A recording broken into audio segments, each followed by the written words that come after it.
Hi, I'm Rev Myron. I'm a minister through Pathways of Light, and I've been a Course in Miracles student for 43 years. I'm going through the lessons again this year, asking Jesus to clarify for me, and then I write from that clarity, and that's what I'm going to share with you today. But before I do, let me ask that if you find this helpful, please like it, and if you haven't yet, please consider subscribing. Okay, thanks. We're going to go ahead and get started. We're looking at lesson 340. I can be free of suffering today. Father, I thank you for today and for the freedom I'm certain it will bring. This day is holy, for today your son will be redeemed. His suffering is done, for he will hear your voice directing him to find Christ's vision through forgiveness and be free forever from all suffering. Thanks for today, my Father. I was born into this world, but to achieve this day and what it holds in joy and freedom for your Holy Son and for the world he made, which is released along with him today. Be glad, be glad. There is no room for anything but joy and thanks today. Our Father has redeemed his Son this day. Not one of us but will be saved today. Not one who will remain in fear, and none the Father will not gather to himself, awaken heaven in the heart of love. The ego thinks there's nothing special about today. There are the same problems now that there were yesterday. So what makes today so special? I say that today is what I ask for, and I can ask for a day of release. I'm aware of ego thoughts, but I don't need to believe them. It is my choice to accept the gifts of God or to focus on the ego's dirge of woe is me. I don't have to quash the ego. I'm aware of it and realize that I'm not interested in it. Instead, I place my attention on what I want. I remind myself frequently during the day that today is a day the Lord has made for me, and I will gladly accept it. I look forward to the peace and the joy that are mine. When I notice ego tugging at my attention, I will smile and welcome happiness instead. The ego thinks I'm being ridiculous. It thinks that I'm ignoring its warnings, and it's foolish. The more I disregard it, the more it rants. But with my focus on truth, its thoughts fade into the background until they become like static on a radio that is between stations. The ego cannot affect me unless I choose that. And today, I'm much saner than I was yesterday. Why would I ask for fear when I can have love instead? So, how do I keep my attention on reality instead of the senseless chattering of the ego? This morning, I read this on Facebook in Vincent Marie Raphael's message from Mary Magdalene.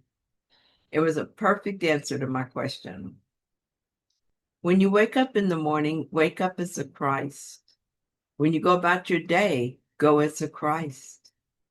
When you meet a sibling, meet them as the Christ.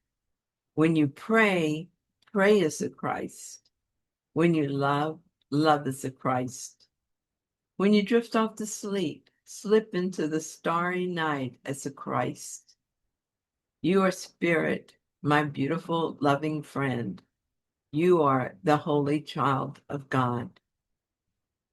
You see, it is a simple shift in perception. I can look at the world from the perspective of the ego, in which case I will see only the ego's world. Or I can deliberately choose to look at the Holy Spirit's corrected version of the ego's world. I must make this decision throughout the day because I've chosen ego for a long time, and now I must form a new thought habit. We can't wait for awakening to happen to us. We must take responsibility for our liberation. This is what we're being directed toward this morning. Success is guaranteed to us, but we must accept it. And how long that takes is up to us. I talked about the huge job I have of making changes to my website. I don't know how long this will take me, but I know it will not happen at all if I don't actually do the work. So I quit whining about the necessity and just started the process. Every day, I must make that decision again. Choosing God over ego is the same. I started the process of exchanging pictures that might be copyrighted for pictures that I know are from my personal collection. It felt tedious at first, but I got a surprising amount done in small increments of time that I had available. That felt good, but when I looked at the whole project, it seemed like a drop in the barrel, and I felt discouraged. But I forgave that thought and let it go because it was unhelpful and wouldn't get me to the end I sought. This is a process I use for liberation as well. I start where I see the need and forgive the belief that is preventing me from achieving my goal. Simple.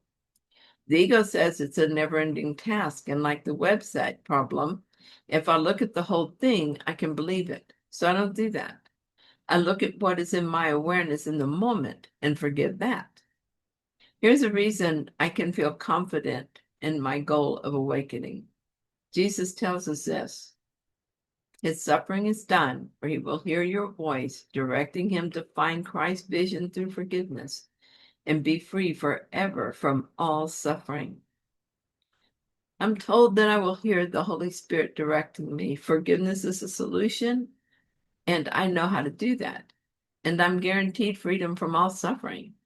I will just take a step in that direction, and then another, and another, knowing I cannot fail. It's God's will that I return to him, and it is what I want. It's what I want too. I'm so grateful for this lesson. As always, it comes at the perfect time. This lesson strongly stresses certainty, not merely hope or intention.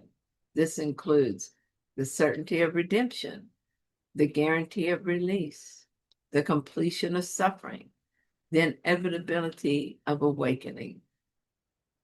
Today is symbolic. It represents a moment we choose. The moment of willingness is the instant of salvation. Today is the instant I choose again. It is not a calendar date, but the holy moment in which I accept God's will as my own. And so I rest in this simple truth. Awakening is not distant. It is here, in each gentle choice for love, in each willingness to forgive, in each step toward the light that waits for me. Today, I choose again. Thank you so much for joining me. I'll be back soon with another reading. See you then.